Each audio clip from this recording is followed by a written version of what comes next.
Salut à tous, bienvenue sur la chaîne Paye ta règle. Aujourd'hui, il faut que je vous parle d'un jeu formidable qui est le jeu Mosaïque. Il s'agit d'un jeu de civilisation pour 1 à 6 joueurs de Glenn Drover, édité par Forbidden Games et édité en français par Silex. C'est un jeu que j'ai reçu récemment, que j'ai backé.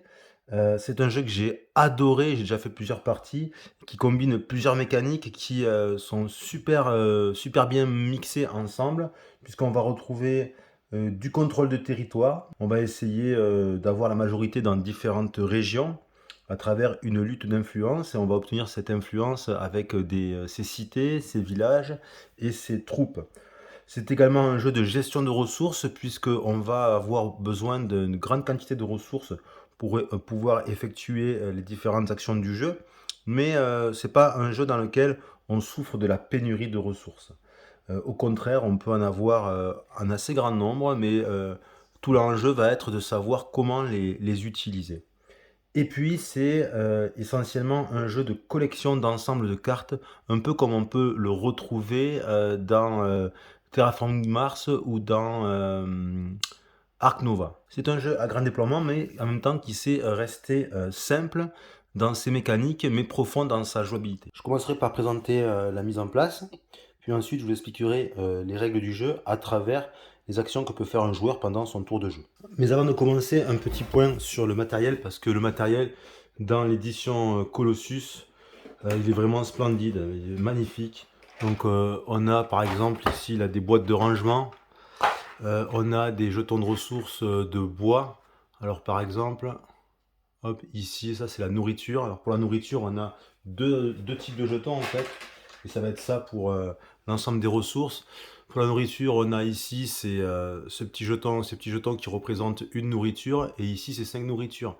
On va retrouver la même chose pour la pierre. Donc là on a pour une pierre, et ça équivaut à 5 pierres.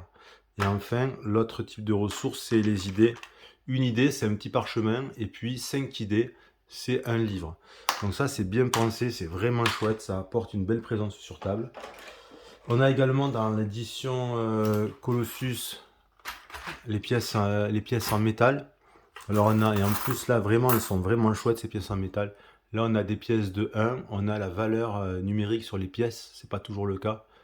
Donc là c'est facilement identifiable. On a des pièces de 5, on a des pièces ici de 10, toujours avec la valeur ici numérique indiquée, et on a des pièces de 20. Alors dans l'édition retail, on va retrouver la même chose, mais ce sont des jetons de carton, d'après ce que j'ai compris, qui sont d'ailleurs de très bonne qualité également, très épais, puisque là, si on prend les jetons qu'on va utiliser dans le jeu, les jetons de marchandises, ils sont, ça va être ce type de jetons, ils sont super épais, super bonne qualité, de bout en bout, c'est de la qualité. Si on prend les tuiles, puisqu'on a des tuiles ici dans le jeu, on a des tuiles qui sont super épaisses, vous voyez. Et puis, c'est pareil pour tout, les cartes. Les cartes, si on regarde par exemple les cartes, ici certaines cartes, mais c'est vraiment des bonnes cartes, assez épaisses. Dessus, il y a, alors il n'y a pas un fini tissé, mais elles sont super agréables. Et puis dans cette édition Colossus, on a également des merveilles en figurines. Alors je ne sais pas si elles y sont en figurine dans la version magasin, peut-être. Bon, moi je les ai peintes ici. On a des, voilà, c'est des merveilles. Ici, là, le Colisée, le Sphinx. On a quoi? On a le Colosse de Rhodes. Vous voyez. On a les jardins suspendus de Babylone. On a également la grande bibliothèque d'Alexandrie, je suppose. On a ici, c'est le temple d'Artémis. On a également, évidemment, la grande pyramide, les pyramides d'Égypte. Le phare d'Alexandrie. Et puis, il en manque une. Voilà, on a également Stone Age. Voilà. Donc ça fait en tout un total de 9 merveilles qu'on va pouvoir construire pendant le jeu, qui sont toujours disponibles, quelles que soient les configurations de joueurs. Alors peut-être pas en solo ça va être limité à 5 merveilles, me semble-t-il, mais sinon à partir de 2, on peut toujours construire les 9. Hein. Donc ça c'est intéressant. Et puis bon, là on a un truc un peu too much, mais ça voilà, c'est le jeton premier joueur le plus gros qui m'était été donné de voir. Bon, ça c'est clairement abusé, hein. Ça sert pas à grand chose. Au moins on peut pas louper le premier joueur dans la partie. Et enfin dans l'édition Colossus, on a des voilà, on a 6 boîtes comme ça. Chacune avec remplie de figurines d'une couleur différente. On a 6 couleurs. Et puis ce sont tout simplement les troupes et les constructions de chaque joueur, avec ici des petits jetons de bois qu'on va mettre dans les plateaux joueurs, qui sont des plateaux double couche. Je vais en attraper un.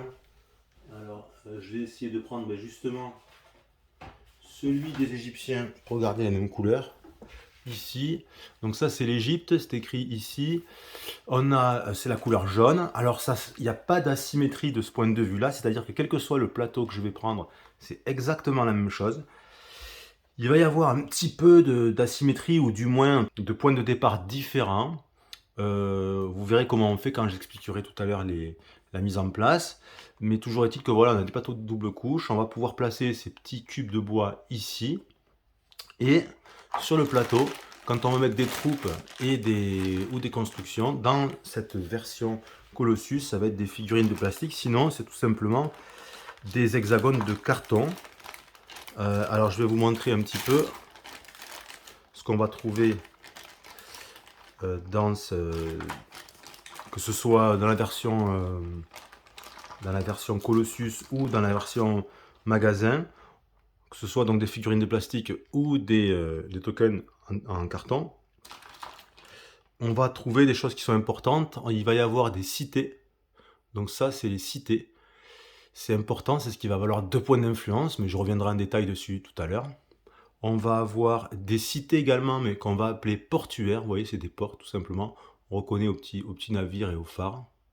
On va avoir ensuite des villages agricoles. On peut voir ici, reconnaître des petits arbres, des petites haies, des petites vignes, on dirait, un petit village ici, au-dessus. Et puis on a également des villages manufacturiers qu'il faut que je trouve. Voilà, c'est bon, j'en ai un ici. Voilà, village manufacturier ici. Donc c'est pas seulement cosmétique, la distinction de ces différentes constructions est importante. Ça, les cités valent 2 points d'influence ici dans chaque région, et les villages, ça vaut 1 point d'influence. Ça, c'est une première chose. Concernant ensuite les figurines de plastique, je vous ai dit qu'on avait les troupes. Alors pour les troupes, on a 3 différentes, on va dire 4 figurines différentes. Il y a une première série qui ne sont pas des troupes, mais c'est tout simplement la population. Alors là, j'ai une population, et ici j'ai 5 populations. C'est la même chose, sauf que le 5 il est nettement plus gros. Alors je sais pas si ça se voit à la caméra, mais on le voit assez nettement quand on joue. Donc ça c'est la population, hein, mais ça va pas aller sur le plateau central, ça va aller sur le plateau joueur. Je vais y revenir tout à l'heure. Ce qui va aller sur le plateau central, ça va être les troupes. Alors on va avoir de l'infanterie ici. Et alors c'est propre à chaque faction, hein. On va avoir des fantassins différents à chaque faction. Je vais vous montrer par exemple, bon ici c'est un soldat égyptien, je vais aller chercher un soldat romain pour vous montrer. Alors voilà pour le soldat romain. Donc si on compare, on voit que c'est très différent, hein, le soldat romain et le soldat égyptien. Donc on les reconnaît par la couleur, mais aussi par l'apparence. Et puis ensuite on a aussi de la cavalerie. Alors la cavalerie aussi, elle est différente, mais par faction, mais c'est beaucoup moins marqué, beaucoup moins évident. Ça c'est la cavalerie égyptienne. Si je mets la cavalerie romaine à côté, vous voyez que c'est assez proche, mais c'est pas la même chose. Vous voyez, pour certaines autres factions, c'est plus marqué. ne serait-ce que parce qu'on va avoir la lance qui est tout à fait verticale, plutôt qu'oblique. Bon, c'est moins présent sur la cavalerie, mais bon, ça existe quand même. Et enfin, on a aussi, dernier type d'unité, c'est l'artillerie, enfin les catapultes. Alors ça, par contre, c'est identique pour toutes les factions. On va avoir une catapulte comme ça. On n'en a que 2 pour chaque faction. Donc c'est pas une unité militaire qu'on va retrouver beaucoup. Peut-être que même qu'on va passer une partie sans en placer sur la carte. Tout simplement parce que ces catapultes, on ne peut les poser qu'à la condition d'obtenir la technologie qui permet de les placer. La technologie ne va pas forcément sortir de la partie. Alors on a également dans le jeu, non pas un, mais 2 manuels multijoueurs. Voilà, on a 2 fois le même exemplaire.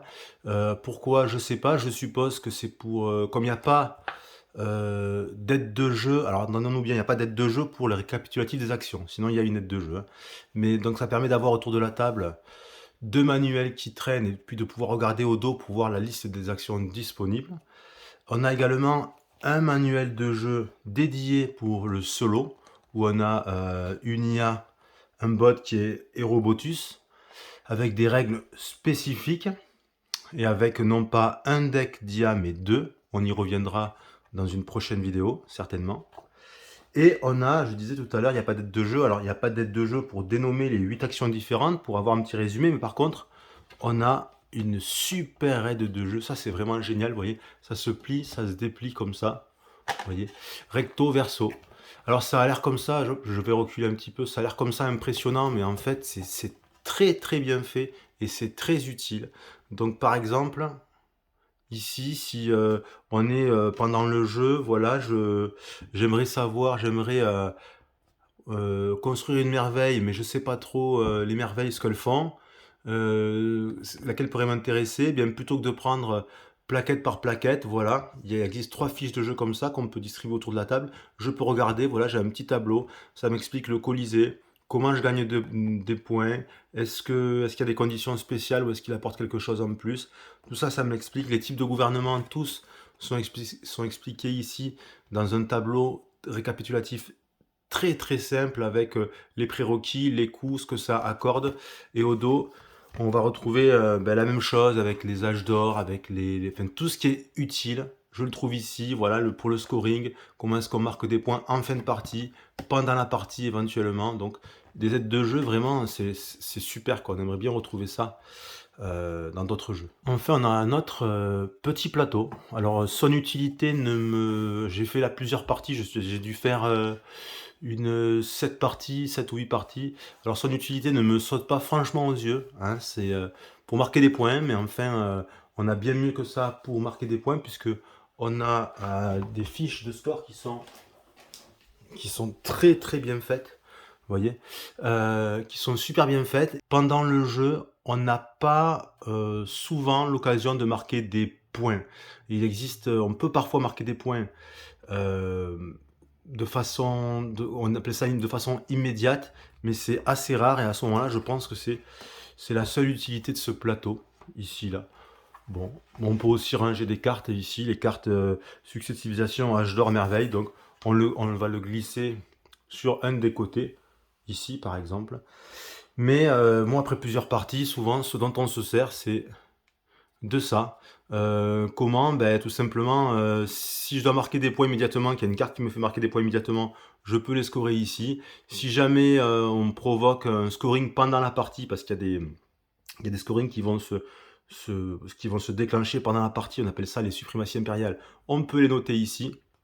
Il ne peut y avoir qu'au maximum 3 scoring intermédiaires, donc 3 suprématies impériales pendant le jeu, donc on a la place, tout est prévu, et le scoring final c'est déjà ici. Donc c'est pour ça que le plateau secondaire ici, mis à part pour marquer des points, si on a une carte qui nous dit marquer X points pour, à cet instant précis pour le nombre de technologies que vous avez par exemple, d'accord, on peut le marquer ici. Mais il y a très peu de cartes de ce type. Allez, c'est parti pour la mise en place. Alors, première étape, ça va être de placer différents jetons sur la map. Alors, sur la map, on va commencer par placer les jetons poissons qui vont représenter de la nourriture. On va les mettre sur les hexagones avec des navires, comme ici ou là. Et on y va. Donc, hop, 1, ici. Et alors, on les met partout, sauf, alors ça va dépendre du nombre de joueurs. Si on joue à 2, on va ignorer l'Hispanie et la Gaule. Si on joue à 3, on va seulement ignorer l'Hispanie.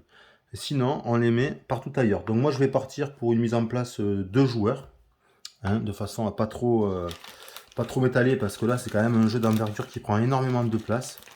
Donc on y va tranquillement, on recherche les icônes. Il y en a ici, alors il y a des régions où il y a 2 ports, et puis il y en a d'autres où il y a un seul port. Moi, ce que je vous conseille, vous voyez, c'est de ranger les pions de poisson avec les pions marrons, de les ranger ensemble pour les séparer d'une énorme quantité de pions qui sont les pions marchandises. Ça va permettre d'installer plus vite le jeu pour les sessions ultérieures. Donc là, ici, c'est bon. On contrôle. Est-ce que j'ai placé tous les ports de la configuration à 2 joueurs? Il me semble que oui. On voit qu'il y a 2 ports pour Carthage, la région carthaginoise. Il y a 2 ports pour Rome, en Italie. 2 ports pour la Grèce. 1 port pour l'Asie mineure et 1 port pour l'Égypte. Ici, on voit pas trop là sur la caméra. Hop, voilà, ici. On voit ce que ça donne. Ensuite, une fois que j'ai fait ça, je vais prendre au hasard des jetons marrons. Alors ces jetons marrons, ils portent le nom de jetons cash dans le jeu. Ils ont une petite icône ici, et on va retrouver sur la map des endroits avec la même icône. Vous voyez par exemple ici là, voilà. Ben, ici j'ai la même icône que là. Donc je pose dessus au hasard. Alors on nous demande de les placer face cachée et ensuite de les retourner, mais sérieusement ça sert à rien en fait. Donc autant les placer comme ça, directement, complètement au hasard. Donc on y va. Hop, ici. Donc je vais finir avec l'Afrique du Nord. On continue ensuite, tiens, avec l'Italie.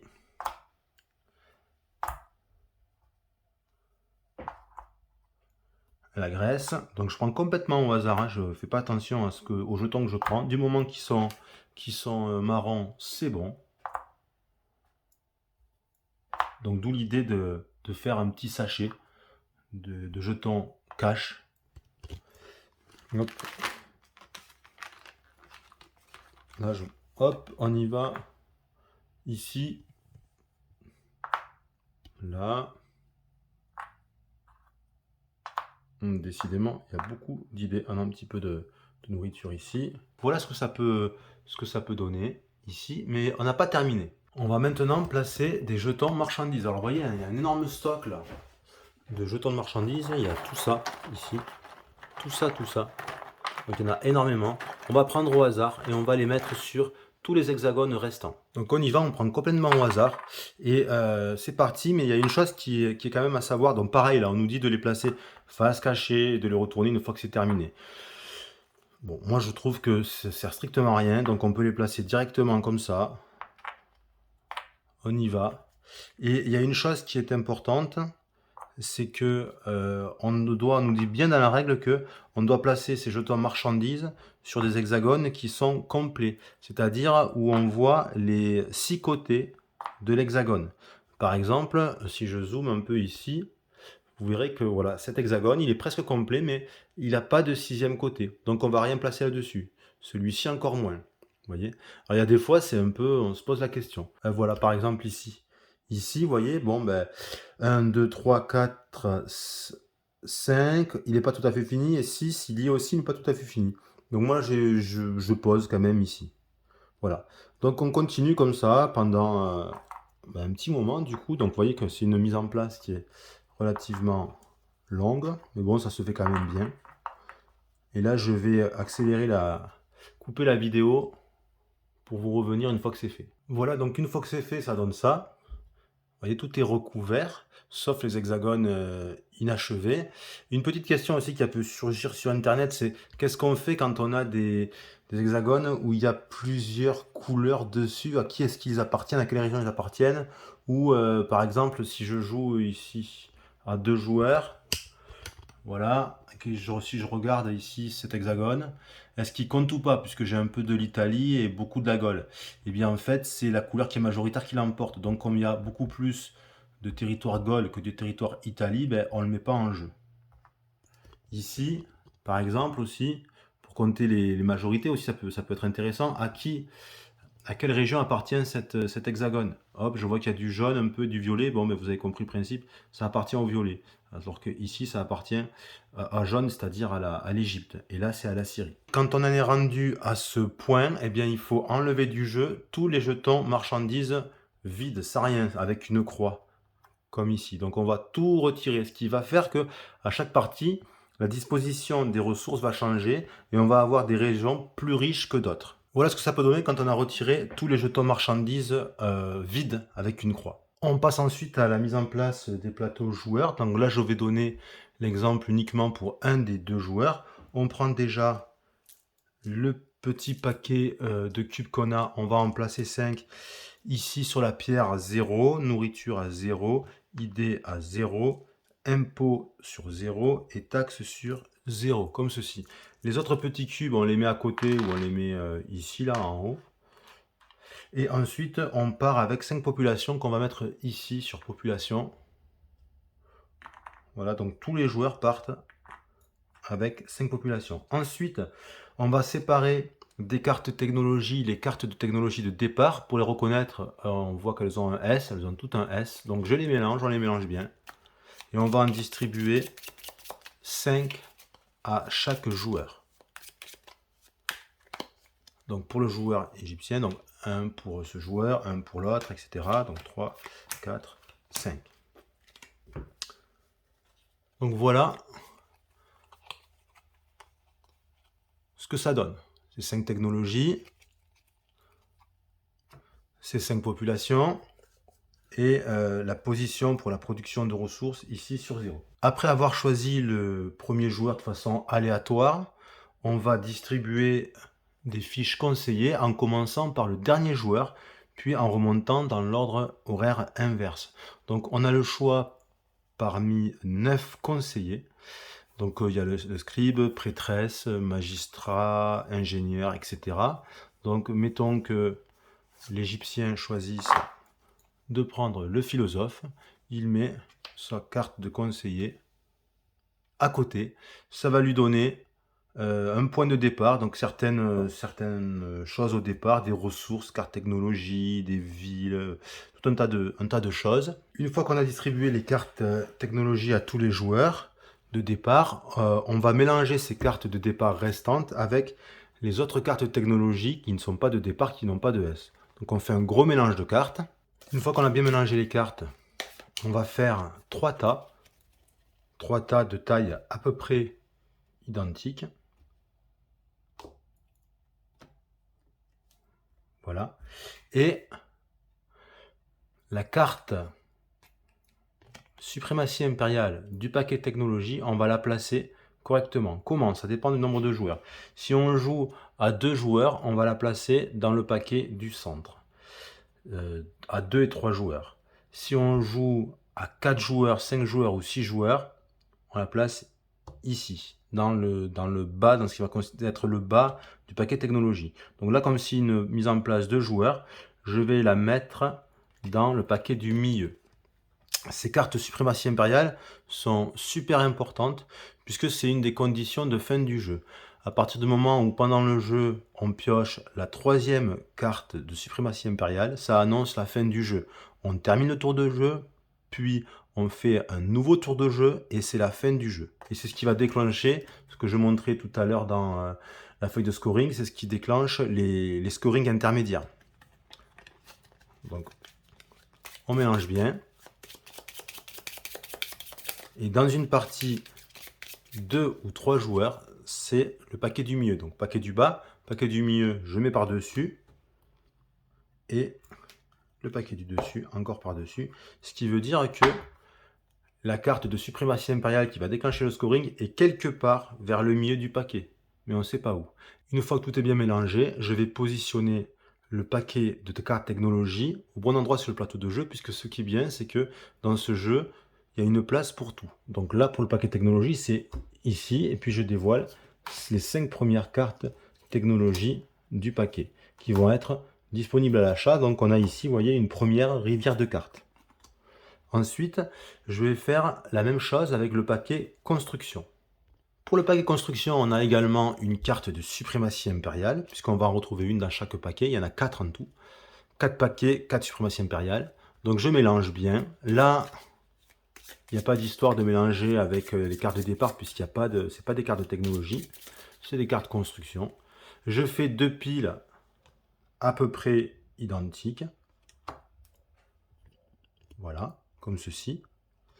Et là, il n'y a pas de différence, quelle que soit la configuration du nombre de joueurs. Je prends le paquet du bas, je glisse la suprématie impériale dedans, je mélange bien. Je mets cette partie du deck en dessous et celle-ci en dessus. Donc, je sais que la carte suprématie impériale va arriver dans la deuxième partie du deck. Mais à quel moment, ça on ne sait pas. Et ensuite, on va positionner le deck construction à l'endroit correspondant ici. Et on va constituer une deuxième rivière de cartes. Avec 5 cartes encore. Donc ça fait que là déjà on a une espèce de double rivière de cartes. Une pour les technologies, une pour les constructions. On continue avec la population. Même chose. Ici la suprématie impériale. Alors ce qui va, là les cartes population. Ce qui va changer là par contre, ce qui est un peu particulier, un peu différent, c'est que je vais pas utiliser, on n'utilise pas tout le deck. Hein, on n'utilise pas tout le deck de population. Ça dépend du nombre de joueurs. Donc si on joue à 2 joueurs, ça va être 10 cartes. Si on joue même à 3 joueurs aussi, c'est 10 cartes. Donc 2-3 joueurs, c'est 10 cartes. 4-5 joueurs, c'est 12 cartes. Et si on joue à 6 joueurs, c'est 14 cartes. Donc la configuration de joueurs, je prends 10 cartes. 1, 2, 3, 4, 5, 6, 7, 8, 9, 10. 10 cartes. Les autres cartes retournent dans la boîte de jeu. Ici, on mélange. On crée 2 sous-paquets de 5 cartes. 1, 2, 3, 4, 5. Voilà, j'ai mes 2 paquets ici. Vous avez compris le principe. Je prends ma suprématie impériale. Je la mets dans un des 2 sous-paquets. Ça va être celui du bas. Et je mets par-dessus le petit paquet où il n'y a pas la carte de suprématie impériale. Donc, je sais que dans ce deck population, la carte de suprématie impériale va être plutôt vers la fin, le milieu ou la fin. Et je positionne à son endroit, c'est-à-dire ici, juste au-dessus du deck de technologie. Et je crée une troisième rivière de cartes, mais avec seulement 2 cartes. Toute petite rivière, ici. Une fois que j'ai fait ça, je continue avec un 4e paquet de cartes. J'ai une carte de suprématie impériale aussi. Cette fois-ci, c'est pour les impôts et les taxes. Alors là, encore une particularité. Dans le deck impôts et taxes, figurez-vous, j'ai des cartes impôts et des cartes taxes. Pas très original, ok. Qu'est-ce que je vais devoir faire? Prendre 10 cartes, comme dans le paquet population, mais prendre 10 cartes, mais en respectant la parité impôts-taxes. Donc, ce que je vais faire, c'est que je mélange.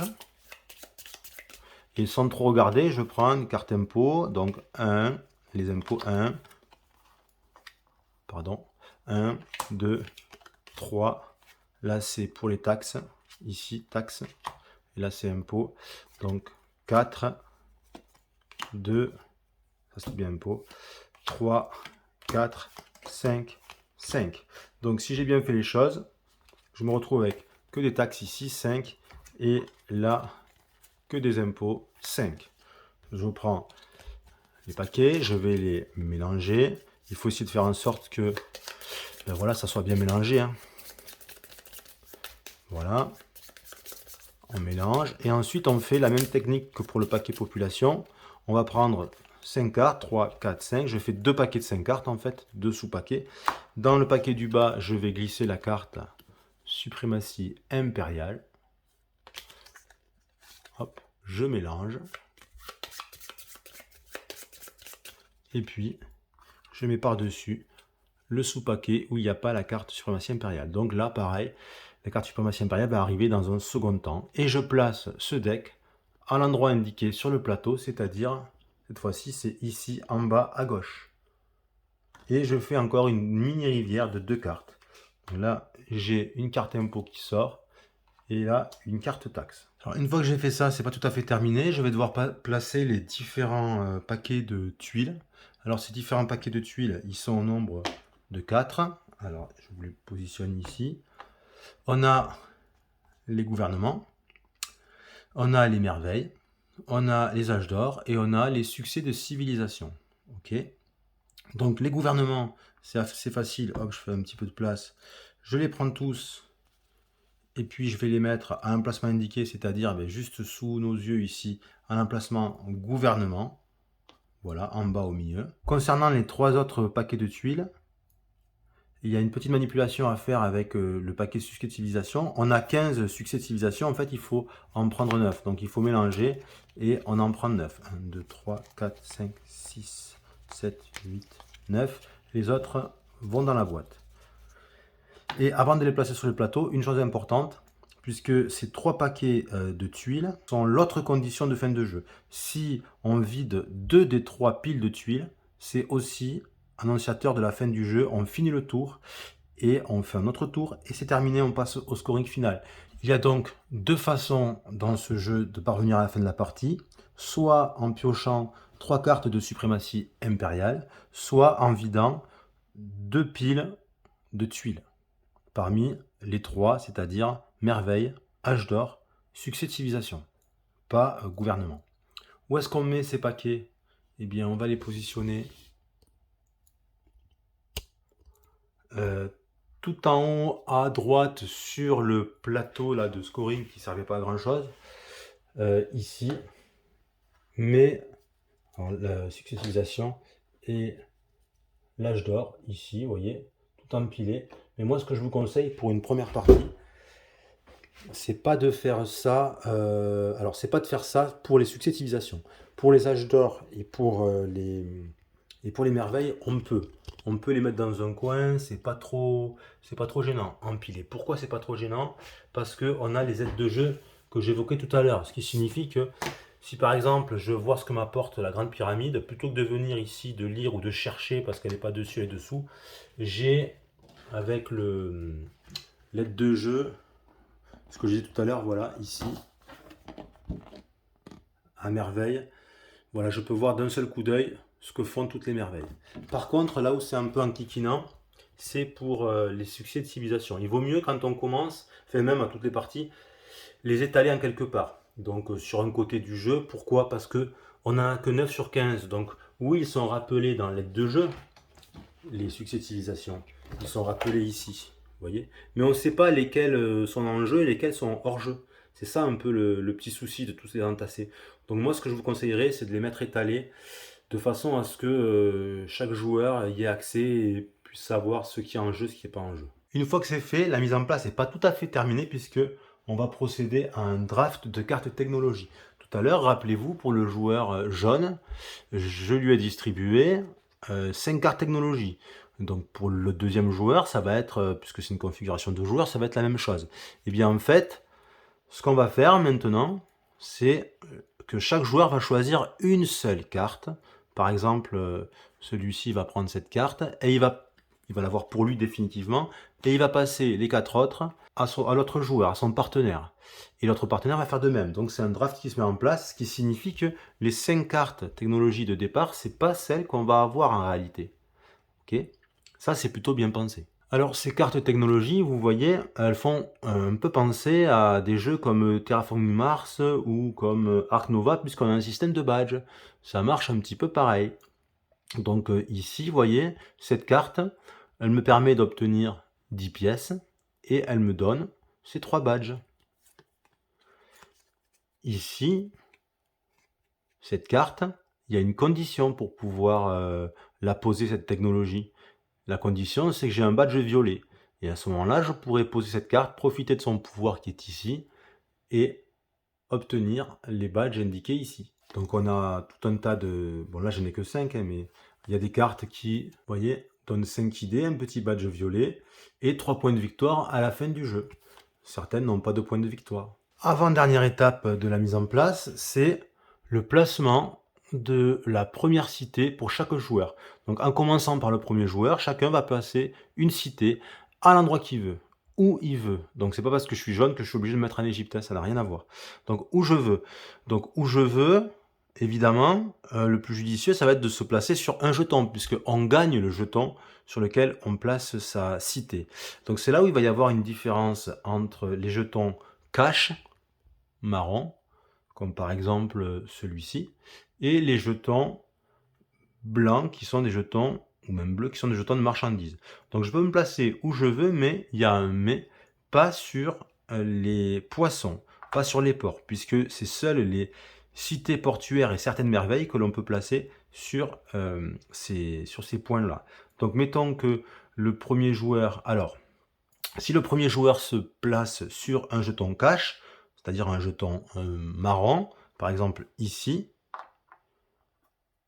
eh bien il va gagner ce nombre de ressources. Ici, ce serait 8 nourritures. Vous voyez, donc il prendrait 8 nourritures.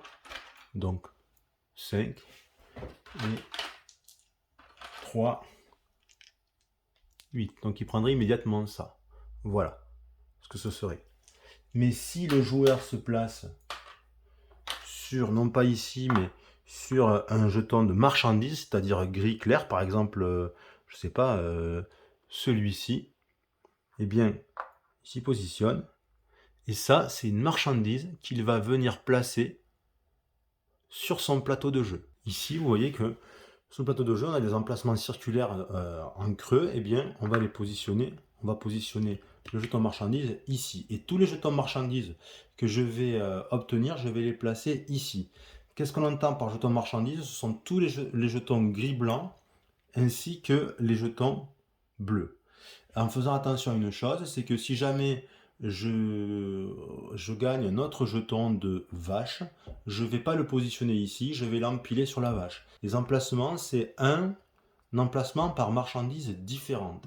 Donc je pourrais plus tard dans la partie en obtenir d'autres en positionnant mes villes et mes villages. Il existe deux jetons marchandises un peu spéciaux, celui-ci et celui-là. Ici, là, c'est deux. Ces deux jetons, ils sont un peu spéciaux. Pourquoi? Parce que c'est à la fois des marchandises, de la pierre et là de la nourriture, mais aussi ils font progresser la production correspondante. Donc quand je prends ce jeton, non seulement je vais le positionner ici, mais je vais aussi augmenter ma production de pierre de 2. Voilà, comme ça. Et c'est la même chose pour le jeton de nourriture, sauf quand je vais augmenter sur ma piste de nourriture. Alors je sais plus où ils étaient. On va dire ici et là, peu importe. Hein. Ça n'a pas grande importance puisque tout est fait ici au hasard. Une fois ceci fait, on arrive à la dernière étape de la mise en place. Il s'agit pour les joueurs de décider s'ils placent ou non, s'ils mettent en jeu ou non les cartes technologiques qu'ils ont obtenues lors du draft. Donc là, j'ai pas fait le draft, hein, je suis resté avec carte de départ, mais il y aurait eu un draft, comme j'expliquais tout à l'heure. Donc là, les joueurs peuvent placer, c'est-à-dire mettre en jeu les cartes technologiques qu'ils souhaitent. Là, elles sont dans ma main, elles ne sont pas en jeu. Je peux les garder en main. Les mettre en jeu, c'est-à-dire les poser sur la table. Voyez.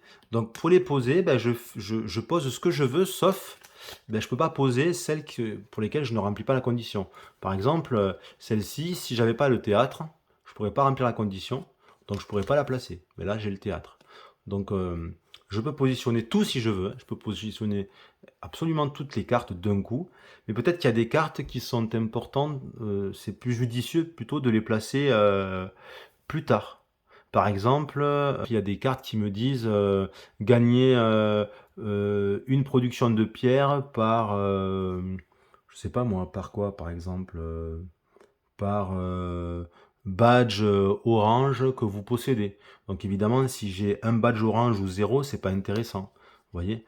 Donc là, je peux toutes les positionner. Donc admettons que bon, je positionne toutes ces cartes. Donc théâtre, carrelage, code de loi, principe diététique,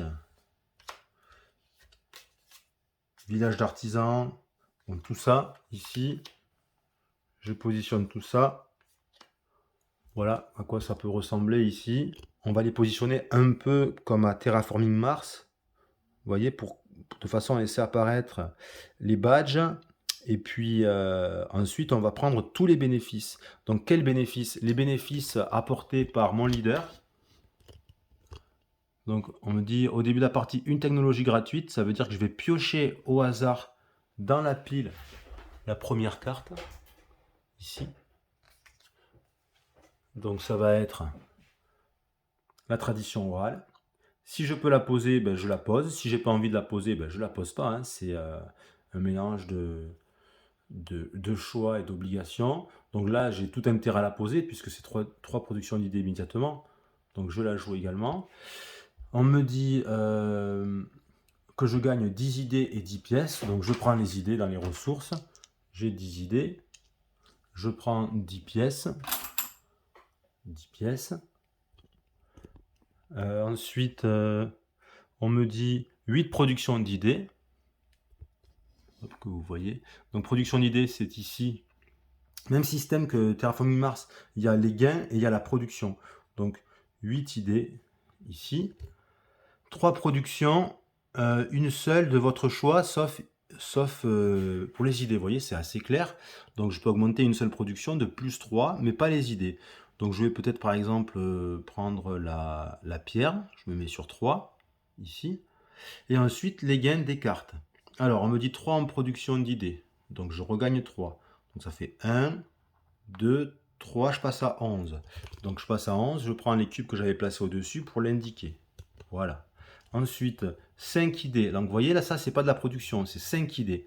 Il y a une différence entre la production et la ressource brute. Donc je gagne 5 idées de plus. Donc je passe à 15 idées, du coup. On continue ici, on me dit 2 productions de terre, pardon, 2 productions de pierre. Et à la fin de la partie, j'aurai 2 PV par merveille en ma possession. C'est pour ça qu'il y a un point d'interrogation. Donc moi, j'ai peut-être intérêt à construire des merveilles, semble-t-il, pour le départ. Donc 2 productions de pierre, je passe à 5, ici. Ensuite, on me dit 3 productions, plus 3 pour n'importe quelle production au choix, même pouvoir un peu que pour le philosophe au départ. Donc 3, qu'est-ce que je vais faire? Ben, je vais faire de la nourriture un petit peu. Donc je me mets sur 3. Et ensuite, ici, j'ai 10 pièces. Donc 10 pièces de plus. Et enfin, ici, plus 1 production de nourriture et plus une population. Donc production de nourriture sur mon plateau personnel, je passe à 4. Et plus une population, ça veut dire que dans mon paquet de figurines, je vais rechercher une petite population. Donc voilà, 6 populations. Là, j'ai utilisé tout ce que me donnait mon conseiller, tout ce que me donnaient mes cartes de départ technologie. Et c'est là qu'on a une forme d'asymétrie, ou du moins un départ différencié. Alors asymétrie, bon, c'est les mêmes règles hein, pour tous, hein, de ce point de vue-là, c'est pas de l'asymétrie, mais c'est un départ différencié qui va peut-être orienter les uns et les autres sur des chemins différents, avec des avantages, des forces et des faiblesses. Là, on voit, moi, par exemple, que ben, je suis assez fort en idées, ça tombe bien, je suis philosophe, donc j'ai pas mal d'idées, et en revanche, la nourriture, c'est un peu moins bien. Et puis tout ce qui est taxes et impôts, ben, j'ai rien du tout. Quand on arrive à ce point, eh bien, la mise en place est terminée et on va pouvoir commencer à jouer. Une mise en place, il est vrai, un peu longue. Et pour moi, c'est le principal défaut du jeu. C'est cette mise en place pas compliquée, mais un peu longuette. Comment est-ce qu'on joue à Mosaïque? Eh bien, c'est relativement simple. À chaque tour, le joueur peut faire une action et une seule parmi 8 disponibles. Au dos du manuel de jeu, on a les 8 actions disponibles et elles sont toutes relativement simples. Ça peut paraître beaucoup au départ 8 actions, mais vous allez voir, c'est assez simple et assez, comment dirais-je, assez naturel, assez fluide, assez naturel. Donc la première action, c'est de produire. Dans la production, tout simplement, quand je produis, je peux produire soit de la pierre, soit de la nourriture, soit des idées, ici. Et comment est-ce qu'on fait pour produire? Eh bien, on va faire une somme. On va ajouter son nombre de population à son nombre de production de ce qu'on veut produire. Par exemple, si je veux produire ici de la pierre, je compte mes populations. J'ai 6 figurines, donc ça fait 6. Et j'ai 5 en pierre. Ça fait 11. Donc je produis pour 11. Eh bien, je prends directement dans l'étal 11 pierres. Vous voyez? Et je me retrouve déjà avec 11 pierres, donc ça fait partie des jeux pas si répandus que ça, où les ressources peuvent couler à flot, mais on en dépense aussi beaucoup, vous voyez. Donc, 11 pierres, et j'ai fait mon action, c'est fini. C'est déjà au joueur suivant. Terminé, c'est qu'une seule action qu'on peut faire. Donc, les actions de production, elles peuvent rapporter des ressources, beaucoup de ressources si on a beaucoup de population et un niveau de production élevé, mais on va souvent rechigner à les faire, puisque, rechigner. Disons qu'on a souvent le sentiment que c'est... on perd un tour en quelque sorte, puisque c'est pas en faisant la production qu'on va gagner des points. En revanche, c'est en ayant des ressources qu'on va pouvoir faire des choses qui vont nous rapporter des points. La deuxième action que l'on peut faire, c'est une action population, qui va consister à augmenter son nombre de figurines population. Vous voyez, donc on voit de suite l'intérêt. L'intérêt, c'est de pouvoir produire davantage. Vous voyez, puisque plus j'ai de la population, plus je produis. Mais il y a aussi une autre raison, c'est que il y a un succès de civilisation, je vais vous le montrer, qui est d'ailleurs en jeu, un succès de population, voilà, qui est ici, qui fait que le premier qui va avoir 12 populations va gagner 6 points de victoire. C'est pour ça que cette huile de succès de civilisation, il faut les avoir en tête. Et lors d'une première partie, c'est ce qui peut ne pas être évident, parce que on veut scorer, on ne sait pas trop comment scorer. Mais justement, les succès de civilisation, c'est un exemple de choses, parmi les nombreuses choses dans ce jeu, qui permettent de scorer. Et ça, c'est commun à tous. Donc le premier qui fait 12 populations, il revendique le succès de civilisation, et c'est fini, il est assuré d'avoir 6 points de victoire à la fin du jeu. D'ailleurs, si on regarde les autres succès de civilisation, on va trouver 12 productions de taxes. Donc le premier à arriver à 12 productions de taxes, c'est-à-dire ici son petit cube, à le faire monter à 12 sur 12, ben, il va remporter ce succès de civilisation. Le premier à construire 5 cités. Le premier à avoir 7 marchandises uniques. Donc c'est-à-dire ici. Vous voyez ?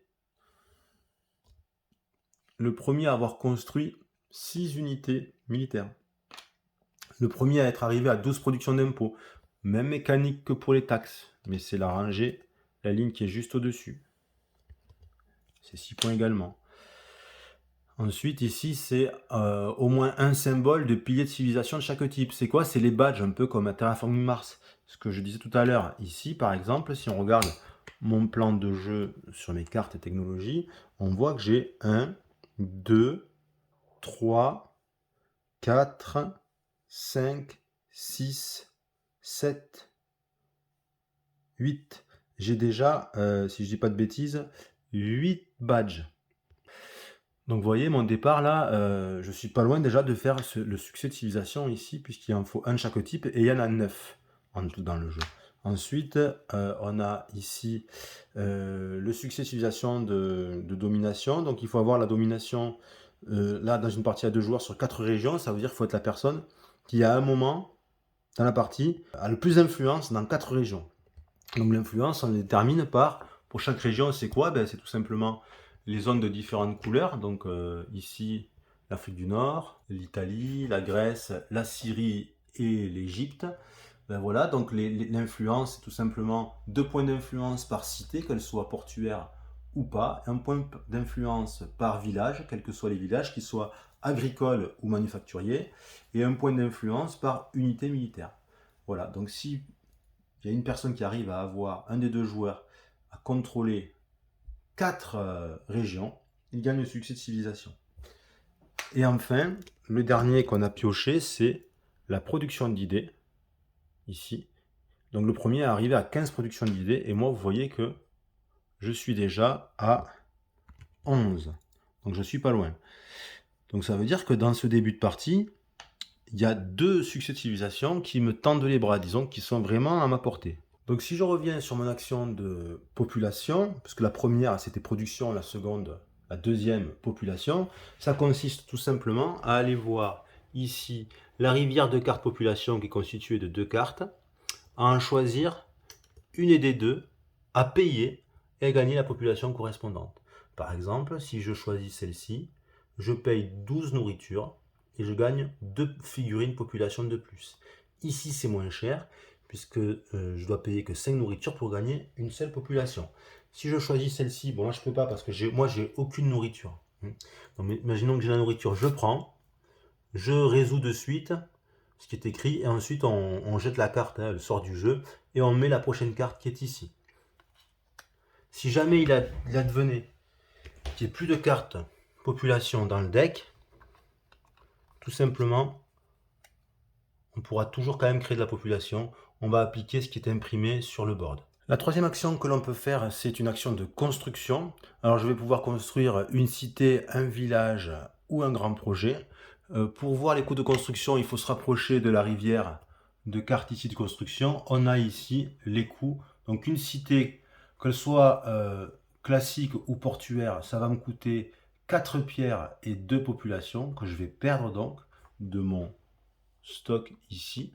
Donc voilà l'intérêt de aussi s'emparer de cartes population pour renouveler sa population. Si je veux construire un village, ici c'est gratuit, les villages c'est toujours gratuit. Et puis si je veux construire un projet, un grand projet, ça coûte 5 pierres et 5 idées. Donc on va commencer par les cités. Il existe deux types de cités. Les cités classiques, ici par exemple cité de recherche, elles ont toujours un nom en plus. Et les cités portuaires, là c'est toujours le même nom, c'est cité portuaire. Alors elles ont des choses qui sont identiques et des choses qui marchent différemment. Donc par exemple ici pour une cité de recherche, si je veux la construire donc 4 pierres de population, je vais gagner pour celle-ci 3 productions d'idées. Et ça veut dire qu'on va mettre 5 pièces de la réserve dans le coffre. Le coffre, c'est ici. On est dans la zone des impôts et des taxes. Donc on va accumuler un peu comme au Monopoly des pièces ici qui viennent de la réserve chaque fois qu'on va construire des cités. Ici, pour une cité classique, c'est 5 pièces qui vont dans le coffre. La cité me donne aussi des badges, ce qui signifie que ces cartes de construction, elles vont également aller dans ma zone de jeu à côté de mon plateau personnel. Vous voyez, tout comme mes cartes technologie, elles vont venir s'y glisser. Et je vais faire donc je vais avoir différentes piles, une pile pour les technologies et une autre pile peut-être pour les constructions. Une fois qu'on a fait ça, on va aller rechercher dans sa réserve une figurine de cité pour la placer. Pour placer une cité, comment je fais? Eh bien, je la place où je veux, sur le plateau central, n'importe où. La seule condition à respecter, c'est de ne pas placer une cité sur un port, c'est-à-dire un endroit avec un petit poisson, un jeton de poisson, ou si jamais il n'y a pas de jeton de poisson, il y a un imprimé avec un navire qui est dessiné ici. Donc, mis à part cette restriction, on peut les placer où on veut. Donc par exemple, si je veux placer en Afrique du Nord, je pourrais très bien me mettre ici. Si je me mets ici, je vais gagner cette marchandise unique que je vais mettre sur mon plateau de jeu, ici. Comme c'est différent de la vache, je crée une autre catégorie. Un nouvel emplacement est pris. Je pourrais aussi décider de ne pas la placer là, mais de la placer sur un jeton cash, par exemple ici.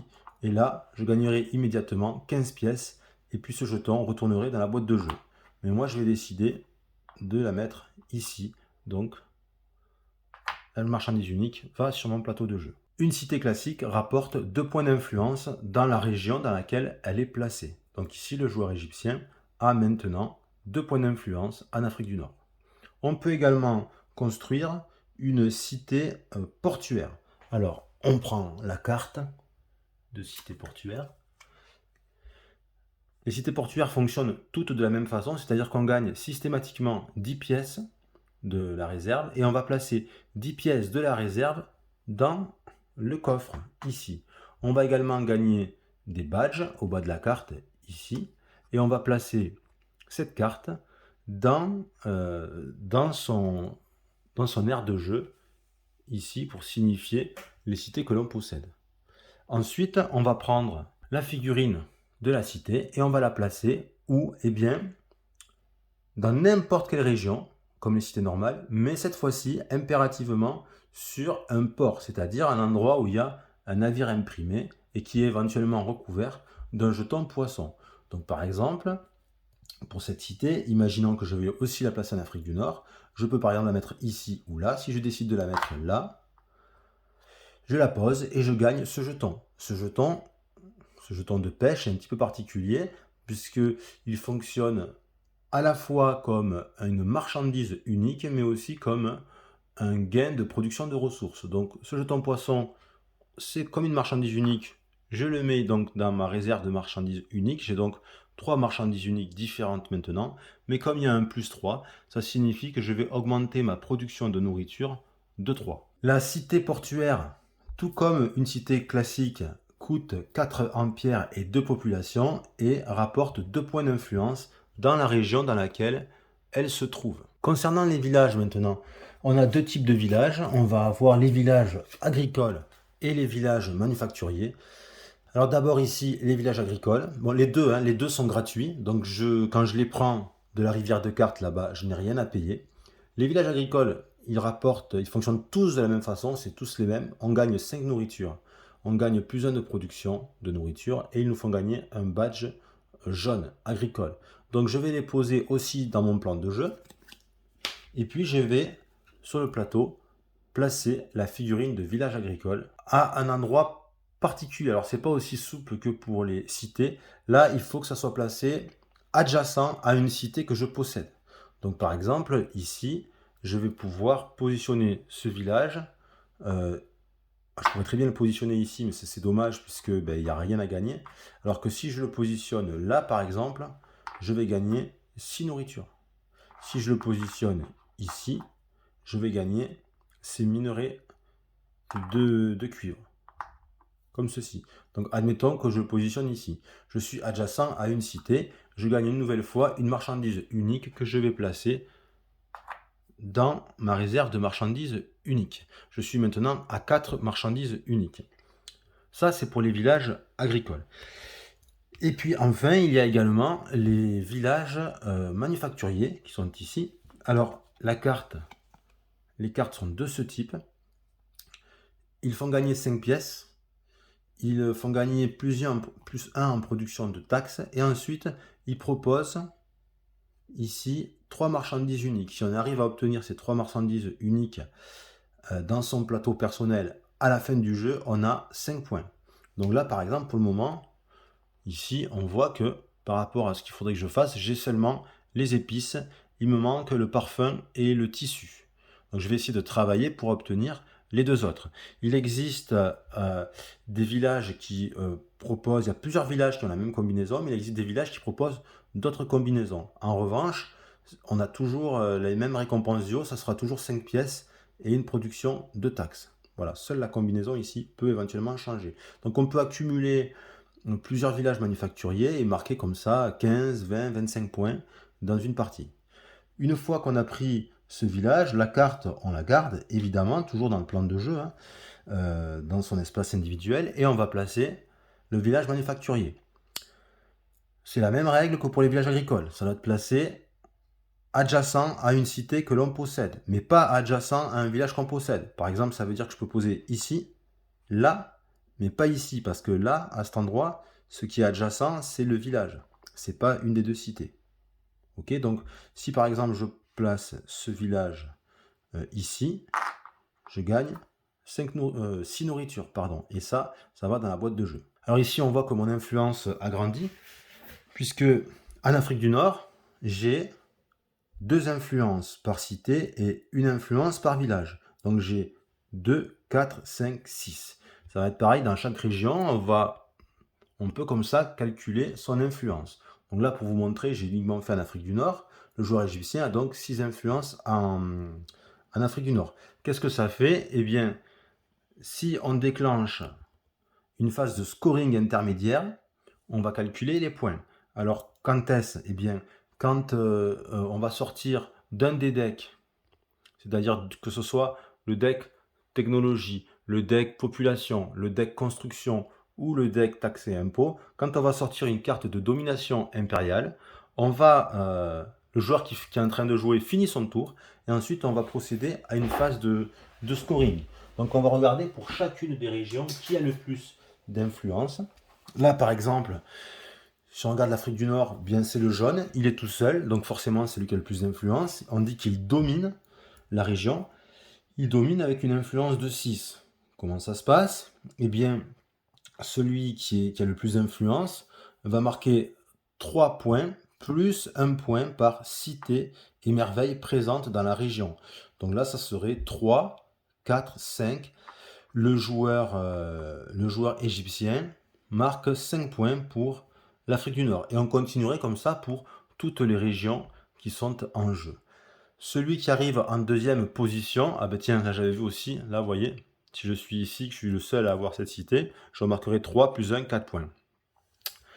Celui qui arrive en deuxième position marque 2 points secs, sans bonus de cité ou de merveille. Et les autres ne marquent pas de points. Si jamais on est à égalité, les deux vont scorer comme s'ils étaient premiers, c'est-à-dire 3 points plus 1 point par cité et par merveille, mais aucun n'est considéré comme en domination. Ça signifie donc que si je domine 3 régions et que sur la quatrième, je suis premier ex aequo, eh bien, je ne domine pas 4 régions, donc je ne peux pas m'emparer de ce succès de civilisation. Ça, c'est un point important à savoir. Autre chose qu'on peut construire quand on choisit une action construction, c'est un grand projet.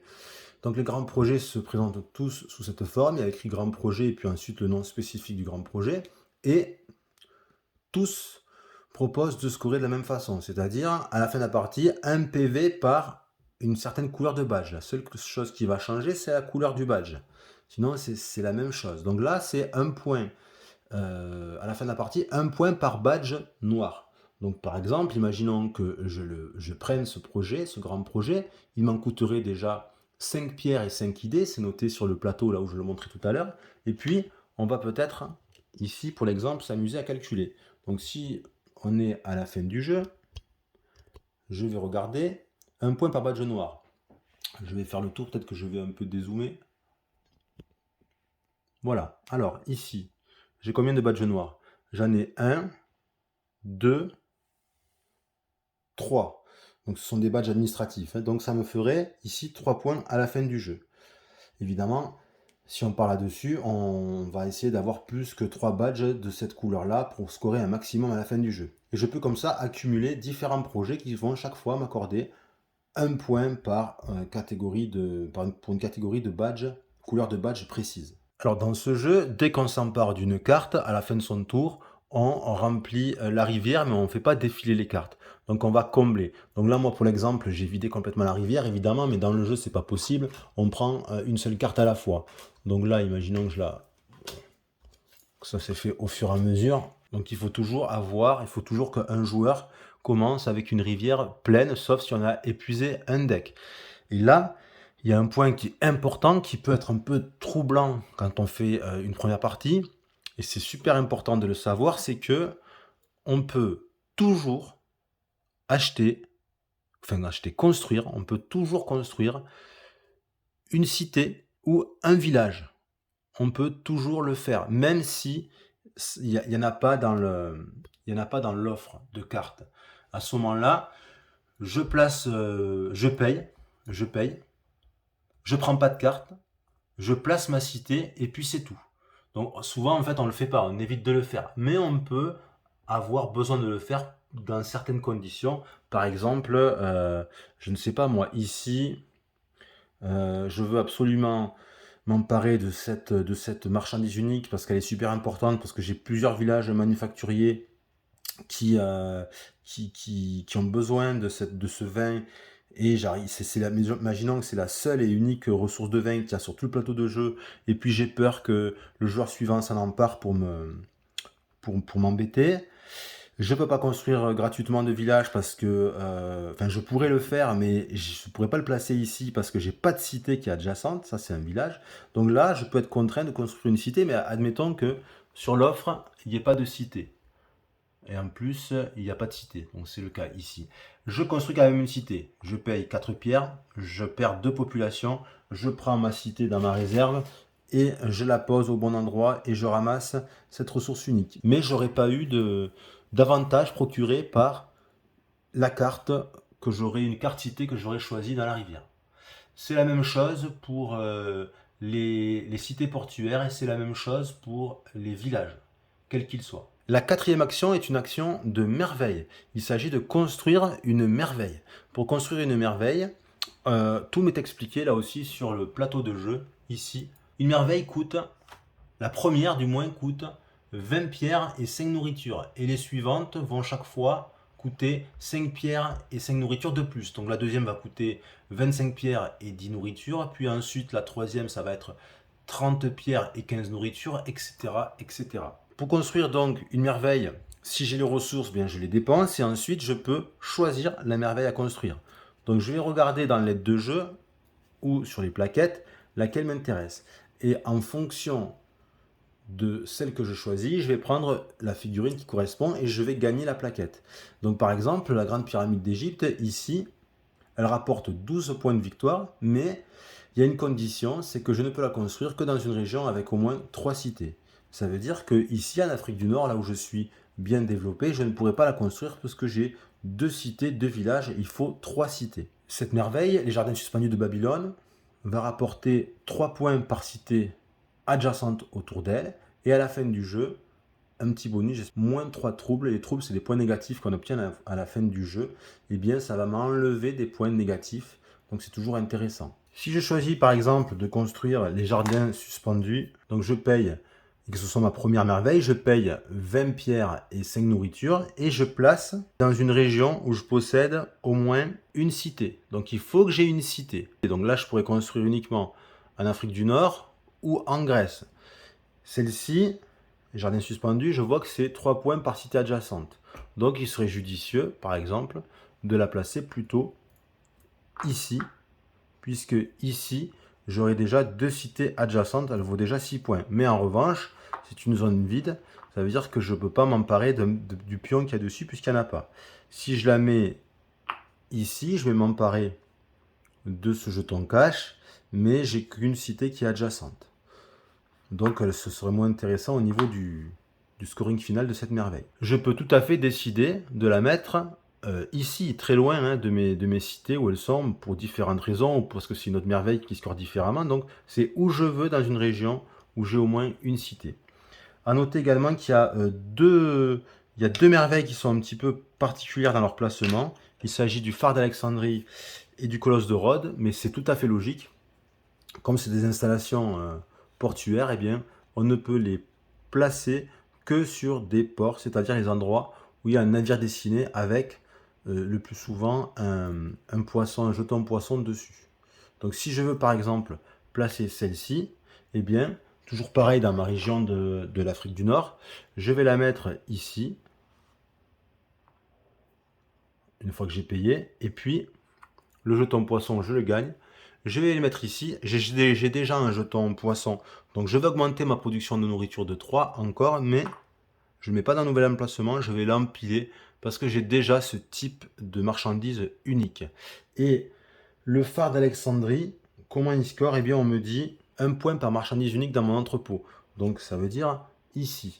Donc là pour le moment, à ce moment-là de la partie, le phare d'Alexandrie me rapporterait 1, 2, 3, 4 points. On voit ici tout le potentiel du phare d'Alexandrie, puisque si j'arrive à compléter tout mon entrepôt, ici ça peut aller jusqu'à 14 points. Donc le phare d'Alexandrie il peut rapporter jusqu'à 14 points en fin de partie. A noter également que les merveilles rapportent à son propriétaire 2 points d'influence dans la région dans laquelle elles sont construites.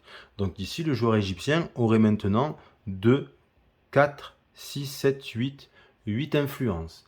A noter également que si jamais le joueur égyptien est premier lors d'une phase de domination impériale, il va marquer donc 3 points plus 4, 5, 6, puisque les merveilles rapportent aussi 1 point, comme les cités. Donc ici, le joueur égyptien, s'il est premier lors d'une phase de domination impériale, gagnerait 6 points. La cinquième action est une action de technologie. Ça va concerner cette rivière de cartes. Donc on peut s'acheter une technologie pour un coût qui est lui aussi écrit sur le board. Donc vous voyez, il y a beaucoup de choses écrites sur le board pour un coût de 5 idées. Donc je paye 5 idées et je prends une des cartes technologie face visible dans la rivière. Donc par exemple, imaginons que je paye 5 idées. J'avais au départ 15 idées, donc je vais en payer 5. Imaginons que je veuille prendre cette carte. Je peux tout à fait la prendre. En revanche, il n'est pas certain que je puisse la jouer, puisqu'il y a une condition. Il faut que je possède 3 livres, 3 icônes livres. Alors, je regarde, est-ce que j'ai 3 icônes livres? On va vérifier ça tout de suite. Une donnée par mon conseiller, philosophe. 2, 3, c'est bon, j'en ai 3, et j'ai peut-être même plus. 4, 5. J'ai déjà 5 icônes livres.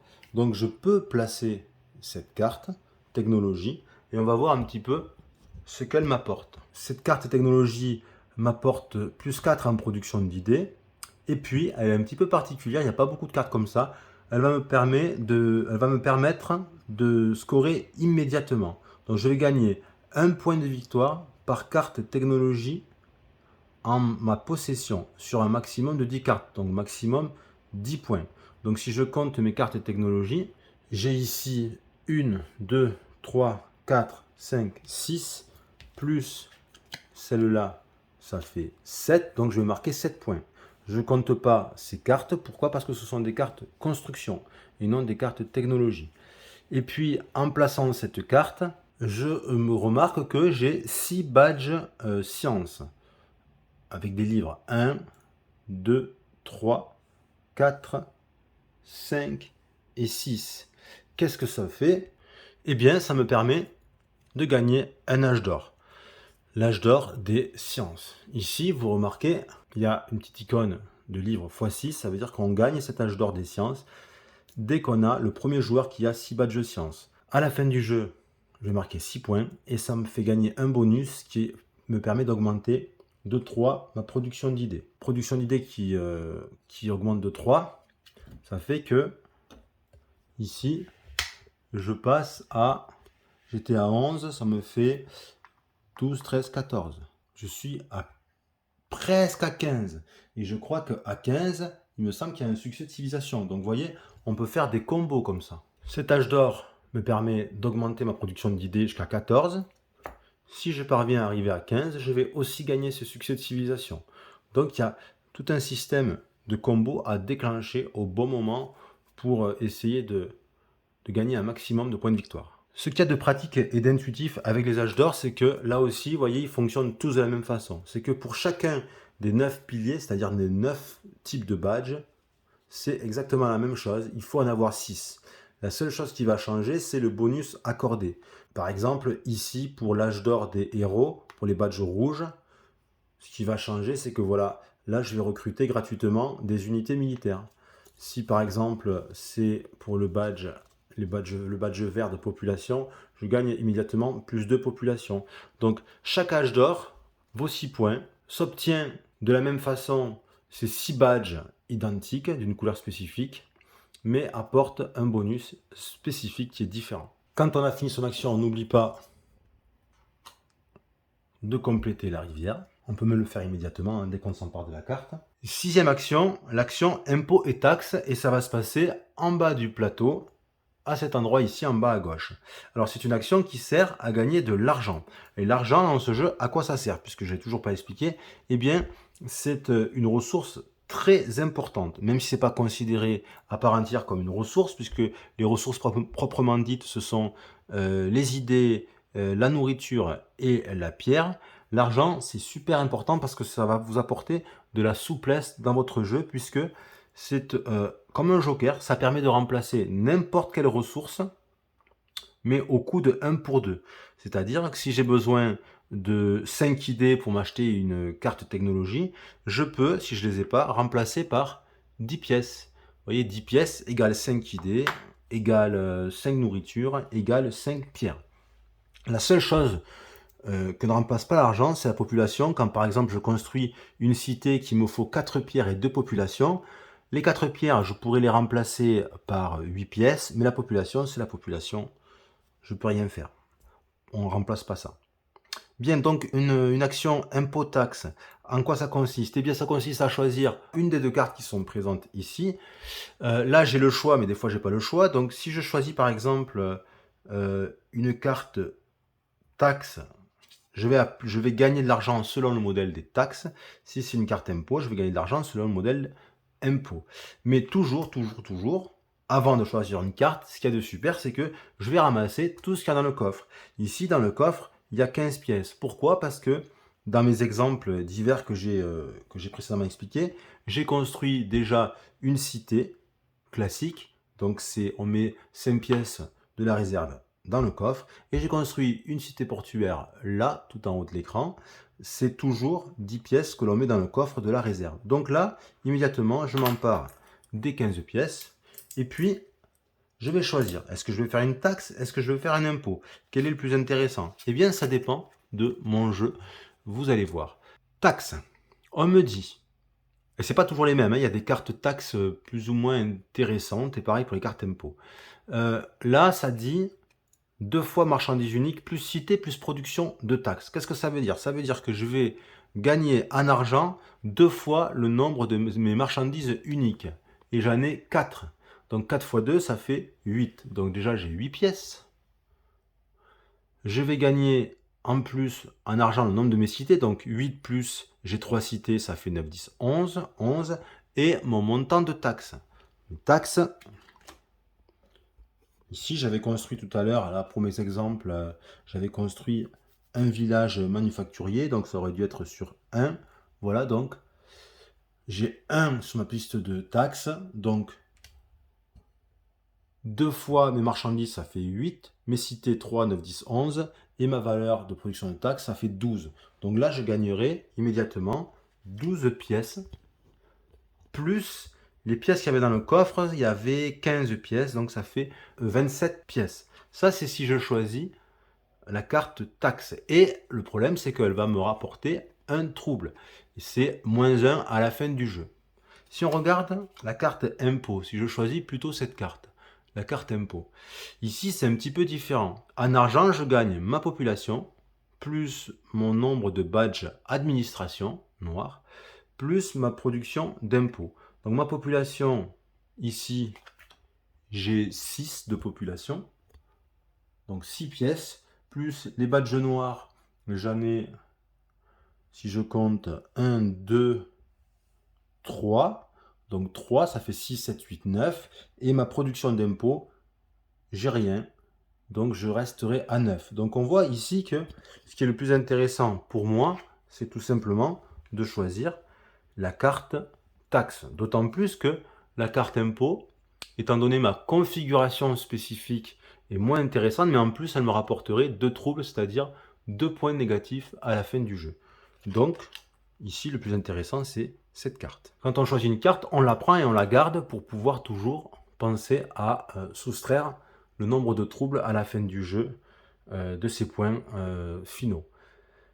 Tout à l'heure, je vous ai montré une merveille qui permettait de retirer des points négatifs, des troubles à la fin du jeu.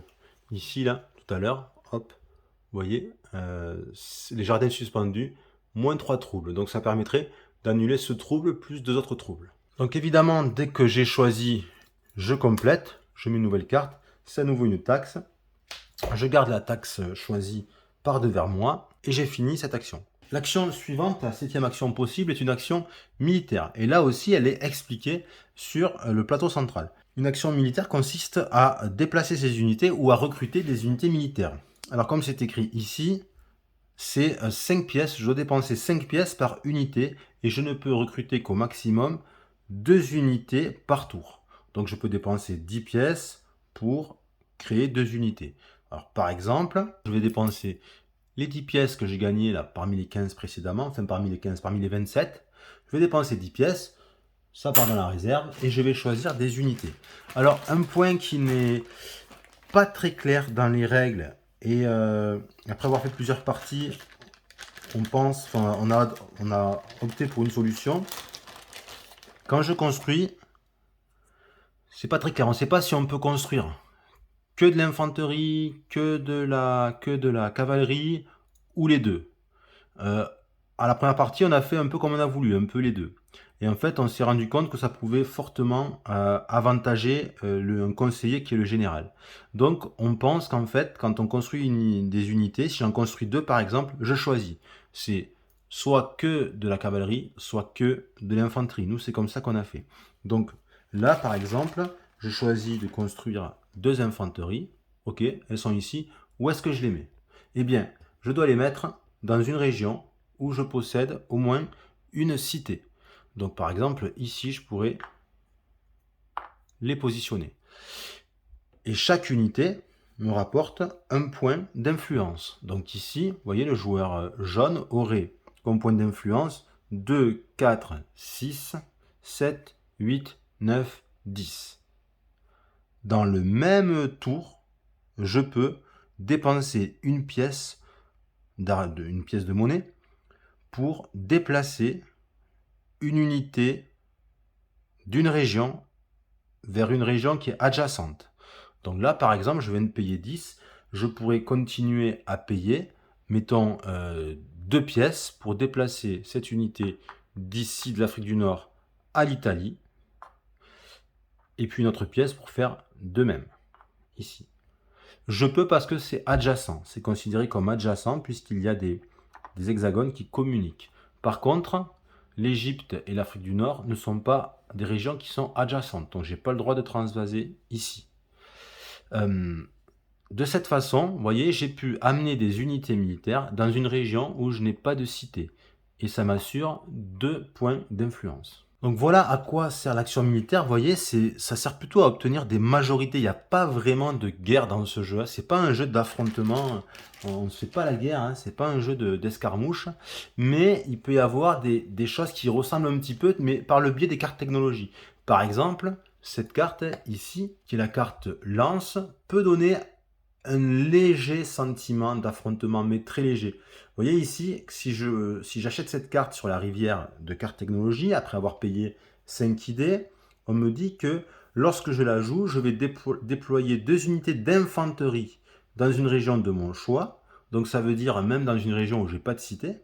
Puis je vais éliminer une unité militaire ennemie dans une région où se trouve au moins une de mes unités d'infanterie. Donc ça peut être dans une autre région que là où je vais me placer ou la même. Donc là, vous voyez, il y a cette idée un peu d'affrontement, mais c'est très, très, très, très léger. Ces cartes, et ça, lors de la première partie, on ne s'en rend pas forcément compte, ne sont pas évidemment à jouer directement. Ce type de cartes, vous voyez, où on va un peu embêter l'autre, il vaut mieux, quand on les achète, les garder en main et attendre le moment opportun pour les jouer, pour faire le maximum de nuisance à l'adversaire. Et enfin, la 8e et dernière action, il s'agit de l'action gouvernement.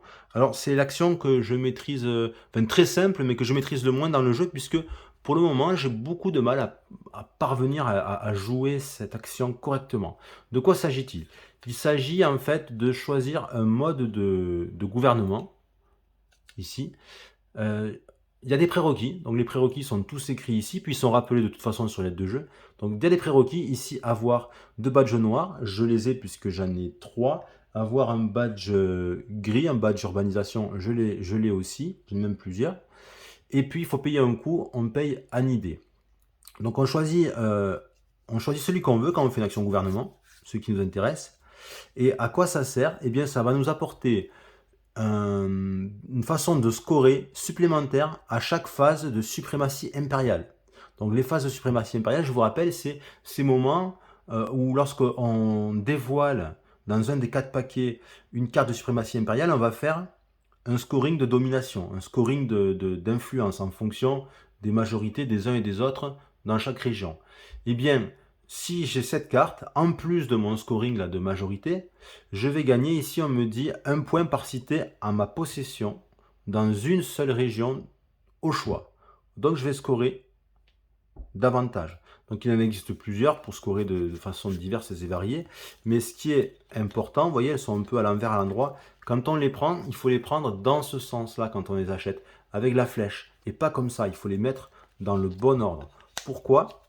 Parce qu'en fait, les cartes gouvernement m'offrent un autre pouvoir, c'est le pouvoir de rafraîchir une rivière, de n'importe quelle rivière, à mon tour de jeu. Tout simplement, admettons que ici j'ai les cités-états, je me sens majoritaire dans pas mal de régions, et je sais que on est plutôt vers la fin du deck construction, il y a des chances que la carte de suprématie impériale du deck construction sorte, j'ai envie d'accélérer le jeu, et bien, grâce à cette tuile de gouvernement, et tout au long, je peux la retourner et rafraîchir le deck. On enlève toutes les cartes, on en met 5 nouvelles. Et celles-ci vont au-dessous. Un joueur ne peut posséder qu'un seul système de gouvernement à la fois.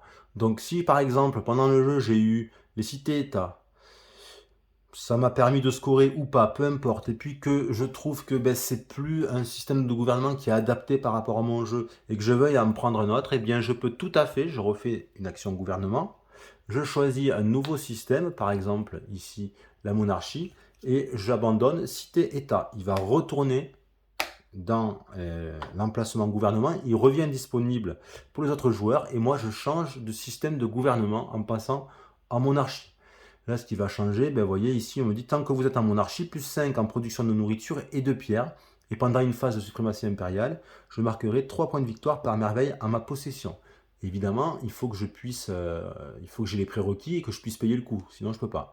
Et je gagne à nouveau, vous voyez, petite flèche, la possibilité de pouvoir rafraîchir une rivière de cartes. Alors, dès qu'on a vidé 2 des 3 piles de tuiles ou qu'on a sorti 3 des 4 suprématies impériales, des cartes suprématie impériale, ça annonce la fin du jeu, on finit le tour, on fait un nouveau tour et puis c'est terminé, on va passer à la phase de scoring final.